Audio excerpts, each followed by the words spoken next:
Hello, what's up mga important persons? Charis, come with me kay tour ka mo sa low budget na bukal.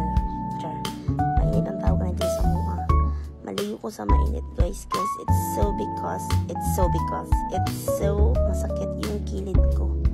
Kilid ka ng panuhot para naubos ko sa ribs. So ano siya ang dala ng patulong dito tunga-tunga siya sa kalubinan o kahumayan. And ako lang isa. It's early in the morning pa. And naabot na ta. Hindi na siya tunan sa kabaw pero it's not hot. It's so very clean kaya like, nagtubod siya. So, pag magligo ka tira, flowing siya. Di mag-bike-bike yung magligo kaya na siya boundary.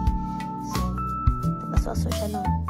Yes, it's so mainit siya. Para siya isa ka takurig na water o kuanpod mga tulo ka kapod na bugtong na tubig. So, yun siya kainit.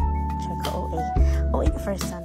So, maunto na yan. Nagudamit guys. Kaya ako lang mag-isa. Pero may ubang tao. Hindi ko may nanao So, ang ginatawa naman siya ka mainit tiraan, no?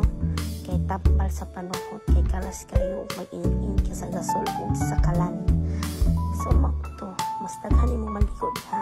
And it's refreshing. Malong to. Bye!